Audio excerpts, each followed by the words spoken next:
Friends, today I'm here with the chapter number 4, the Rattrap with part 2. And before this video, I've already taught you the part 1. I hope you all have understood well the part 1, because in that case the Rattrap paddler was explained over there, and you know well the Rattrap conveys a universal message through the chapter. Okay, because here author believes that the essential goodness in a human being can be awakened through understanding and love, that you know very well.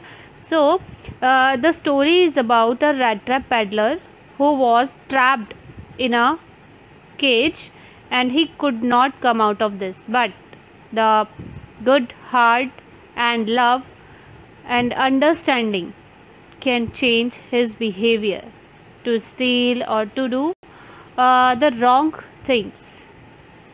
It means it's about the wrong action so that they can live their life happily and honestly. That is very important. So let's come to the next slide. Before this slide, in the previous video, we have already learnt about the seller of small rat traps, the whole world rat trap, that was the thought of the rat trap peddler, and about generous old crofter who helped him to give shelter. Peddler steals 3 10 kroner banknotes. That was explained in the previous video. So let's read out the next part of the chapter. So let's start then. Now his own turn had come. He had let himself be fooled by a bait and had been caught. अब यहाँ उसकी खुद की turn आ चुकी थी, because before some time he was thinking about the trap, thinking about the bait who comes in front of us, and we get trapped in that if we are tempted to get that one. तो ऐसा ही कुछ उसके साथ भी हुआ. He had let himself be fooled by a bait. उसके सामने जो बेट प्रेजेंट हुआ, मीन्स यहाँ बेट क्या था उसके सामने, वो 3 10 kroner बैंक नोट्स. तो उन्हें देखकर वो अट्रैक्ट होता है, टेम्प्ट होता है, एंड हैड बीन कॉट, और उसी ट्रैप में फंस जाता है. The whole forest with its trunks and branches, its thickets and fallen logs closed in upon him like an impenetrable prison from which he could never escape. और वो forest जिसमें वो बचकर भागा था, उस फॉरेस्ट में उसके जो पेड़ उगे हुए थे वहाँ पर बहुत सारे उनके ट्रंक्स, ब्रांचेस और थिकेट्स होते हैं, a group of bushes growing closely, बहुत नज़दीक बहुत सारी बुशेस का उगना, एंड फॉरेन लॉग्स, और जो पेड़ टूटकर गिर गए थे उनकी लकड़ियाँ, closed in upon him like N impenetrable prison, और वो सब चीज़ों ने उसे ऐसे कैद कर लिया था. Impenetrable means that can't be cross, जिसे क्रॉस करके जिसे वो तोड़ ही नहीं सकता, एक ऐसा प्रिजन उन्होंने बना दिया था. From which he could never escape, जिससे वो कभी बाहर नहीं आ सकता था. The Ramsjo iron works which are now closed down were not so long ago a large plant with a smelter, rolling mill and forge. उसी जंगल में रामजो आयरन वर्क्स था. रामजो आयरन वर्क्स का डिस्क्रिप्शन दिया है आगे. इट वॉज लेट इन दिसंबर के last की बात थी. Darkness was already descending over the forest. उस पूरे जंगल में अंधेरा छा रहा था, मतलब अंधेरा हो रहा था, रात हो रही थी. This increase the danger and increase also his gloom and despair. और जैसे जैसे रात बढ़ती गई खतरा भी बढ़ता है, क्योंकि जो वाइल्ड एनिमल्स हैं उनके आने का डर वहाँ रहता है. And increase also his gloom and despair, और उसके वो उसकी जो ग्लूम था, उसका डिस्पेयर था, मीन्स उसकी जो परेशानी थी, दुख था, वो भी बढ़ता गया. He was feared, he was afraid of everything there. Finally he saw no way out. Finally उसे कोई रास्ता वहाँ से बाहर जाने का नज़र नहीं आया. And he sank down on the ground, और फिर वो ज़मीन में गिर गया. टायर्ड टू डेथ, ऐसे गिर गया थक कर जैसे कि वो बस उसके अंदर जान ही नहीं. थिंकिंग दैट, ये सोचते हुए कि his last moment had come, कि उसका लास्ट मोमेंट जो है, मीन्स उसका एंड जो है वो नज़दीक आ चुका है. He was thinking that one, but just as he laid his head on the ground, लेकिन जैसे ही उसने अपना सिर ज़मीन पर रखा, ही हर्ड अ साउंड, उसे एक आवाज़ सुनाई दी. अ हार्ड रेगुलर थम्पिंग, एक हार्ड रेगुलर थम्पिंग साउंड, जो किसी के धम धम की आवाज़ होती है, मीन्स किसी हथौड़े से कुछ पीटने की आवाज़. There was no doubt as to what that was. इसमें कोई डाउट नहीं था जो उसने सुना. Some words are given. I think you don't know the meaning of those words. Gloom means sadness, and despair, disappointment, sink down, fell down. Okay, and thumping, well, thumping sound. He raised himself. Those are the hammer strokes from an iron mill, he thought. फिर वो खड़ा हुआ और उसने सोचा कि ये तो हैमर स्ट्रोक्स है. Hammer strokes means sound of the hammer striking, हथौड़े से पीटने की आवाज़ है. There must be people nearby. यहाँ कोई ना कोई होगा. He summoned all his strength, got up and staggered in the direction of the sound.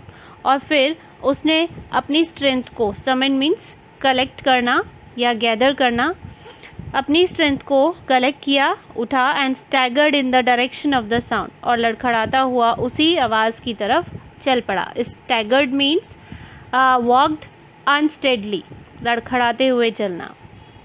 The Ramsjo Iron Works, which are now closed down, were not so long ago a large plant with a smelter, rolling mill and forge. Ramsjo Iron Works जो एक factory है iron work की, which are now closed down, जो कि अब close हो चुकी हैं, were not so long ago, जो बहुत पहले नहीं हुई थी और एक लार्ज प्लांट थी, with smelter, rolling mill and forge. Smelter क्या होता है? Melting of iron, one who melts iron. Rolling mill होता है a factory that produces flat sheet of metal. Okay, and forge is called furnaces, भट्टी जिसे कहते हैं हम. ओके, मीन्स जो वो रामसजो आयरन वर्क्स थी वो एक फोर्ज थी, और फोर्ज में वहाँ पर लोहे को गलाया जाता था और लोहे को पीटकर वो फ्लैट शीट्स बनाई जाती थी मेटल्स की. तो वो उसी तरफ चल पड़ा क्योंकि ये आवाज़ जो थी, थम्पिंग साउंड जो था, वो वहीं से आ रहा था. Let's come to the another slide. In the summer time long lines of heavily loaded barges and scows slid down the canal which led to a large inland lake, and in the winter time the roads near the mill were black from all the coal dust which sifted down from the big charcoal crates. Summer time और winter time में यहाँ पर explain किया गया है कि वहाँ क्या हुआ करता था, उस फोर्ज में क्या होता था, क्या काम होने लगा था. समर टाइम में जो है वो हैवीली लोडेड बार्जेस जो हैं, वो हैवीली लोडेड बार्जेस मीन्स जो बोट्स होती हैं. And scows slid down the canal, और स्काउज जो होती हैं वो होती है फ्लैट बॉटम्ड बोट्स, मतलब कि जो ये डिफरेंट टाइप की बोट्स होती है वो कैनल के पास में, कैनल के थ्रू वो हैवीली लोडेड बार्जेस जो हैं और स्काउज जो हैं वो कैनल से आती हैं. Which led to a large inland lake, जो सीधा कहाँ जाती है, लार्ज इनलैंड लेक की तरफ जाती है. And in the winter time, और विंटर टाइम में the roads near the mill were black from all the coal dust, और विंटर टाइम में जो मिल के आसपास का रोड है वो ब्लैक हो जाता था कोल डस्ट की वजह से, क्योंकि वहाँ से शिफ्ट किया जाता था. Which shifted down from the big charcoal crates, क्योंकि वहाँ से बिग चारकोल क्रेट्स को शिफ्ट किया जाता था. शिफ्टेड मीन्स सेपरेटेड, और charcoal crates means, charcoal means coal made from wood, and crate means baskets, उनकी बड़ी बड़ी बास्केट जो होती थी उन्हें मूव किया जाता था, सेपरेट किया जाता था, जिसकी वजह से वो कोल डस्ट वहीं गिर जाता था. तो यहाँ पर जो है समर टाइम और विंटर टाइम दोनों में किस तरीके से सामान को लाना ले जाना होता था. समर टाइम में तो कैनल से इनलैंड लेक की तरफ ले जाया जाता था, और विंटर टाइम में रोड के थ्रू ले जाया जाता था, जैसे कि चारकोल क्रेट्स की वजह से वो चारकोल डस्ट जो है वो जम जाता था रोड्स पर. During one of the long dark evenings just before Christmas, the master smith and his helpers sat in the dark forge near the furnace, waiting for the pig iron, which had been put in the fire to be ready to put on the anvil. और उस रात, जिस रात peddler वहाँ पहुँचने वाला था, उसी रात जो ठीक क्रिसमस से पहले थी, द मास्टर स्मिथ, जो मास्टर ब्लैक स्मिथ था और उसका जो हेल्पर था, वो डार्क फोर्ज के पास ही बैठे हुए थे. वो पिग आयरन के आने का वेट कर रहे थे. उनके पास में पिग आयरन को पहुंचाया जा रहा था. पिग आयरन होता है रॉ आयरन, कच्चा जो लोहा होता है, उसको पका के फिर वो उससे कुछ भी बना सकते हैं, उसे कोई शेप दे सकते हैं. Which had been put in the fire, जिसे कि फायर में रखा हुआ था. फायर में रखते थे कुछ जो हेल्पर्स होते थे वो, और वो सिर्फ उनके पास में, मास्टर स्मिथ के पास में पहुंचाया जाता था. to be ready to put on the anvil, ताकि वो उसे एनविल पर रख सके. What is anvil here? An iron block on which a blacksmith hammers things, कि एक आयरन का बहुत बड़ा टुकड़ा होता है जिस पर कि हैमर से उस लोहे को पीटा जाता है जिसे आपने गर्म किया है. Every now and then one of them got up to stir the glowing mass with a long iron bar. और वहाँ पर कभी कभी बीच बीच में क्या किया जाता था, जो आयरन बार होती थी उस आयरन बार की हेल्प से जो ग्लोइंग मास था, मतलब कि जो अंगारे थे जो जिस पे कि लोहे को गर्म किया जाता था उसे स्टर किया जाता था. स्टर करना means move a little. Okay, mass means आप बोल सकते हो, लम्प्स भी बोल सकते हो. जो अंगारे थे तो वो मूव किए, ऐसे हिला दिए जाते थे जिसकी वजह से वो आग जलती रहती थी. Returning in a few moments, dripping with perspirations, though, as was the custom, he wore nothing but a long shirt and a pair of wooden shoes. तो बार बार उस ग्लोइंग मास को मूव करने के बाद में कुछ देर में वो वापस आते थे, जो भी कोई पर्सन उसको मूव करके आता था. और जब वो वापस आता था तो प्रेस्पिरेशन क्या होता है? स्वेट, मतलब पसीना. पसीने से लथपथ हुए कपड़े ड्रिपिंग होते हुए, टपकते हुए आते थे. दो एज वॉज द कस्टम, जैसा कि उनका कस्टम होता था, परंपरा होती थी, मतलब इनका काम का कस्टम यही होता था कि वो जाकर उन्हें ये काम करना पड़ता था. बार बार उस अंगारों को, ग्लोइंग मास को हिला के आना पड़ता था. ही वोर नथिंग, और जो पर्सन ऐसा करता था, ही वोर nothing but a long shirt, उसने लॉन्ग शर्ट पहनी होती थी, and a pair of wooden shoes, और एक वुडन शूज़ के पेयर, और कुछ भी नहीं पहना होता था. यही उनका कस्टम था. All the time there were many sounds to be heard in the forge, और पूरा टाइम उस फोर्ज से बहुत सी आवाज़ें आया करती थी. The big bellows groaned and the burning coal cracked. Big bellows, what is bellows here? Pipes that blow air, वो पाइप जिसमें से हवा निकलती है, तो उसकी आवाज़, उसके ग्रोन करने की. What is groan? Sound of bellowing, मतलब धोंकने की आवाज़, जो आग को जलाया जाता है उसकी आवाज़. And the burning coal cracked, और जलते हुए कोयले की चटकने की आवाज़ भी आती थी. जैसे कि घर पे भी अगर हम आग जलाते हैं ऐसे, तो किसी आयरन बार सी होती है, उसमें होल होता है, उसके थ्रू हम क्या करते हैं, फूंक मारते हैं ताकि वो जल जाए. तो ऐसे ही उसकी बेलोज ग्रोनिंग की साउंड और बर्निंग कोल की जो क्रैकिंग साउंड है वो वहाँ आती थी. The fire boy shovelled charcoal into the maw of the furnace. Furnace का जो मॉ होता था, माउथ होता था, तो उसमें वो क्या करता था, चारकोल शोवल करता था. शोवल मीन्स पुट थ्रू शोवल्स, की जो कुदालें होती थी उससे वो चारकोल डाला करता था उसमें. Deal of clatter, with a great deal of clatter. Clatter मतलब खड़खड़ाहट की आवाज़, अ लाउड नॉइज़, बहुत ही ज़ोर की आवाज़ के साथ में वो उसमें चारकोल डाला करता था. आउटसाइड रोड द वाटरफॉल, और बाहर वाटरफॉल की आवाज़ आती थी. And a sharp north wind whipped the rain against the brick tiled roof. और शार्प नॉर्थ विंड जब चलती थी और उसके वजह से जब बारिश होती थी, तो उसकी वजह से ब्रिक टाइल्ड रूफ जो थी ना, ब्रिक टाइल्ड रूफ जो थी उस पर जब बारिश गिरती थी तो उसकी आवाज़. मतलब इस पूरे पैराग्राफ में आपको साउंड बताया गया है कि उस फोर्ज में किस किस तरीके का साउंड सुनाई देता था. किस किस का साउंड सुनाई देता था? आप बोल सकते हो बेलोज ग्रोनिंग का साउंड, बर्किन कोल क्रैक का साउंड, और थम्पिंग साउंड, चारकोल के शॉवलिंग करने का साउंड, और बाहर वाटरफॉल का साउंड, ब्रिक टाइल्ड रूफ पर बारिश गिरने का साउंड. ये सारे जो आवाज़ें थी वहाँ सुनाई देती थी. मतलब बहुत अलग अलग तरह की आवाज़ें वहाँ सुनने को मिल सकती थी. To the next slide. It was probably an account of all this noise that the blacksmith did not notice that a man had opened the gate and entered the forge. और इसी आवाज़ की वजह से, इन्हीं आवाज़ों की वजह से ब्लैकस्मिथ ने नोटिस नहीं किया कि एक पर्सन आया और उसने गेट खोला और अंदर फोर्ज में एंटर कर गया. उसका ध्यान ही नहीं पड़ा. Until he stood close up to the furnace, जब तक वो फर्नेस के पास आकर नहीं खड़ा हो गया, उसे पता ही नहीं था कि किसी ने यहाँ एंटर भी किया है. Surely it was nothing unusual for poor vagabonds without any better shelter for the night to be attracted to the forge by the glow of light which escaped through the sooty panes and to come in to warm themselves in front of the fire. और surely ये unusual नहीं था उन poor वैगाबॉन्ड्स के लिए। Poor वैगाबॉन्ड्स means wanderers, जो इधर उधर भटकते हैं, जिनके पास ना रहने को घर होता है ना छत होती है। Without any better shelter for the night, जब उन्हें कभी रात को सोने के लिए कहीं जगह नहीं मिलती है तो उनके लिए ये प्लेस बहुत बेटर होता है। और वो इतनी ठंड में रात को to be attracted to the forge से अट्रैक्ट होते हैं। कैसे अट्रैक्ट होते हैं? By the glow of light which escaped through the sooty panes. What is the meaning of sooty pens?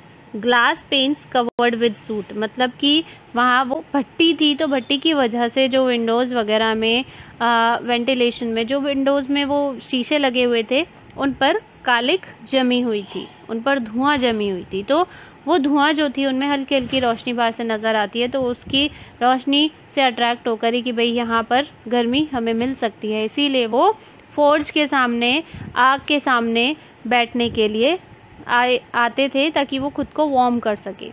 The blacksmith glanced only casually and indifferently at the intruder. वो intruder, who was intruder there? Intruder means one who entered without permission. तो उसकी बिना permission के जिसने entry की थी वहाँ, उसको उसने सिर्फ एक वैसे ही कैजुअली देखा, ना उससे कुछ उसने पूछा, से कुछ नहीं पूछा ब्लैकस्मिथ ने, और उसने परमिशन दे दी बिना कुछ कहे। He looked the way people of his type usually did, with a long beard, dirty, ragged, and with a bunch of rattraps dangling on his chest. और उस ब्लैकस्मिथ ने भी उसको उसी तरीके से देखा जैसे कि बाकी लोग उसे देखा करते थे, जिसकी लंबी लंबी दाढ़ी थी, डर्टी गंदा था, रैग्ड फटे हुए कपड़े थे उसके, and with a bunch of rattraps dangling on his chest, और उसकी चेस्ट पर बहुत सारी rattraps जो थी वो लटकी हुई थी। What is the meaning of dangling? Hanging down, लटकी हुई थी। आज परमिशन टू स्टे, उसने वहाँ रुकने की परमिशन मांगी, and the master blacksmith nodded haughtily consent without honouring him with a single word. और मास्टर ब्लैकस्मिथ ने अपना सिर हिला दिया हॉटी कंसेंट के साथ। Haughty consent means, haughty means arrogant और कंसेंट मीन्स अग्रीमेंट, मतलब जो घमंडी इंसान होते हैं ऐसे ही बिना जवाब दिए सिर्फ सिर हिला देते हैं, तो ऐसा ही उसने भी उसको जवाब दे दिया, परमिशन दे दी। Without honouring him with a single word, बिना किसी वर्ड के उसने उसे वहाँ रहने की परमिशन दे दी, without any honour. The tramp did not say anything either, और उसने ट्रैम्प ने भी कुछ नहीं कहा। He had not come there to talk, क्योंकि वो वहाँ बात करने नहीं, but only to warm himself and sleep, बल्कि वो वहाँ खुद को वार्म करने के लिए और सोने के लिए आया था। In those days, the Ramsjo iron mill was owned by a very prominent iron master. उन दिनों वो राम्सजो आयरन मिल जो थी वो एक prominent iron master की थी, whose greatest ambition was to ship out good iron to the market. जिसका सिर्फ एक greatest ambition क्या था कि वो अच्छा लोहा मार्केट में पहुंचा सके। He watched both night and day to see that the work was done as well as possible. और वो दिन रात पूरा टाइम वॉच करता था कि काम जो है जितना पॉसिबल हो उतना अच्छे से हो। And at this very moment he came into the forge on one of his Knightley rounds of inspection. और उसी टाइम वो फोर्ज में आया था अपने नाइट राउंड को कंप्लीट करने के लिए, मतलब कि वो कभी कभी दिन में कभी रात में इंस्पेक्शन के लिए आ जाया करता था। ऐसे ही अब वो उसका नाइटली राउंड था इंस्पेक्शन का, तो वो उस रात भी आया था जब पेडलर वहाँ रुका हुआ था। Come to the next slide, और देखते हैं इस नेक्स्ट स्लाइड में जब आयरन मास्टर वहाँ एंटर करता है तो वो क्या रिएक्शन देता है, उसका क्या रिएक्शन होता है पेडलर को देखने के बाद। Let's come to the point. Naturally the first thing he saw was the tall ragamuffin who had eased his way so close to the furnace that the steam rose from his wet rags. The meaning of ragamuffin means wearing rags, means कि जिसने कि फटे हुए कपड़े पहने हुए थे। तो पहले अंदर जैसे ही आयरन मास्टर ने एंट्री की तो उसने देखा कि एक टॉल रैगामुफिन, एक लंबी हाइट वाला ऐसा आदमी जिसके कपड़े फटे हुए हैं, who had eased his way so close to the furnace. eased his way means made his way easily, means आसानी से अपना रास्ता बना लेना। और वो आसानी से अपना रास्ता बनाते हुए फर्नेस के बिल्कुल नज़दीक रेस्ट कर रहा था। That steam rose from his wet rags, और वहाँ उसके गीले कपड़ों से स्टीम निकल रही थी, भाप निकल रही थी, क्योंकि गीले कपड़े थे और वो फोर्ज के बिल्कुल पास में ही बैठा था, फर्नेस के पास ही बैठा था, इस वजह से उसके कपड़ों से धुआं निकल रही थी। The iron master did not follow the example of the blacksmiths who had hardly deigned to look at the stranger. और आयरन मास्टर ने ब्लैकस्मिथ के एग्जाम्पल्स को फॉलो नहीं किया, मतलब उसकी बात नहीं सुनी, उसकी बात पर ध्यान नहीं दिया। Who had already deigned to look at the stranger, deigned होता है बॉदर्ड, जिन्होंने उसकी एंट्री पर कोई मतलब परवाह नहीं की थी जिसकी। He walked close up to him, iron master खुद उसके पास गए, looked him over very carefully, और उन्हें बहुत ध्यान से देखा, उस पैडलर को उसने बहुत ध्यान से देखा। Then tore off his slouch hat to get a better view of his face. Tore off means, tore off एक फ्रेज है जिसका मीनिंग होता है एक्सपोज करना या टर्न अप करना, मतलब ऊपर करना या हटा देना। तो उसने उसके फेस को बहुत अच्छे से देखने के लिए उसकी वो स्लाउच हेड जो थी वो हटा दी। स्लाउच होता है मीन्स बेंडिंग, झुकी हुई जो उसकी हेड थी उसको हटा दिया। But of course it's you Nils Olof, he said, how you do look. That time when the iron master looked at the peddler, he was mistaken the peddler as Nils Olof his friend. उसने उसको अपना friend समझ लिया और उसको कहने लगा, how you do look, तुम कैसे दिख रहे हो। The man with the rattraps had never before seen the iron master at Ramsjo. Ramsjo में उस रैट्रैप पैडलर ने कभी भी उस आयरन मास्टर को नहीं देखा था पहले। Means the man with the rattraps had never before seen the iron master at Ramsjo and did not even know what his name was, और उसका वो नाम भी नहीं जानता था। But it occurred to him that if the fine gentleman thought he was an old acquaintance, means कि rattrap peddler ने आयरन मास्टर को पहले कभी देखा नहीं था और इसीलिए उसका नाम भी नहीं जानता था, लेकिन अब उसे देखा, उसने देखा कि ये फाइन जेंटलमैन जो है उसे ऐसा लगा कि ये उसका पुराना कोई नोन पर्सन है। आयरन मास्टर को ऐसा लगा। He might perhaps throw him a couple of kronor, कि फिर उसने सोचा कि हो सकता है शायद वो उसे कुछ क्रोनर दे दे, कुछ पैसे दे दे। Therefore he did not want to undeceive him all at once, लेकिन फिर भी उसने उसे धोखा देने की वो उसे अनडिसीव नहीं करना चाहता था। What is the meaning of undeceive? Means not to deceive, धोखा ना देना। उसे ऐसा लगा कि उसे वो गलत समझ रहा है, कि वो उसे अपना फ्रेंड समझ रहा है, वो उसकी हेल्प कर सकता है, उसे पैसे दे सकता है, लेकिन फिर भी पैडलर ने ही यहाँ किसके लिए आया है? पैडलर के लिए। लेकिन फिर भी पैडलर ने उसे धोखा देने की कोशिश नहीं की। तो जब उसे पूछा आयरन मास्टर ने कि but of course it's you Nils Olof, how you do look, तो उसने रिप्लाई किया, yes God knows things have gone down hill with me. What is the meaning of down hill? Fall in fortune, मतलब किस्मत खराब होना। तो उसने क्या जवाब दिया पैडलर ने कि हाँ, भगवान जानता है कि मेरी किस्मत कितनी खराब है। तो यहाँ पर जो है उन दोनों की मीटिंग हुई ही थी। आगे देखते हैं कि वो आयरन मास्टर का फ़ायदा पैडलर कैसे उठाता है और उसके घर तक कैसे चला जाता है, ये देखते हैं। और उसके बाद में, और इसी की वजह से आगे जाकर उसके साथ में जो होगा, मीन्स उसको बहुत अच्छे से ट्रीट किया जाएगा, उसका वेलकम किया जाएगा। And then the good behaviour of the girl at Lovell mansion who was the daughter of iron master, she could change the behavior of the peddler. Friends, I hope you have understood this part of the chapter. ये chapter जो है बहुत ज़्यादा tough नहीं है, but इसमें कुछ phrases और कुछ वर्ड्स जो हैं वो बहुत टिपिकल हैं.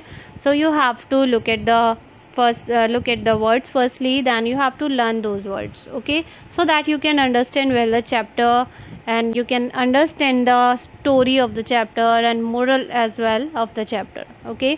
तो इस चैप्टर के थ्रू आपको राइटर यही शो करना चाहता है कि आप एक गुड बिहेवियर जो है वो एक मीन्स किसी भी पर्सन के बिहेवियर को चेंज करने में कैसे सक्सेसफुल होता है, एक अंडरस्टैंडिंग कैसे क्रिएट करता है जिससे कि वो कुछ गलत ना करे अपनी लाइफ में.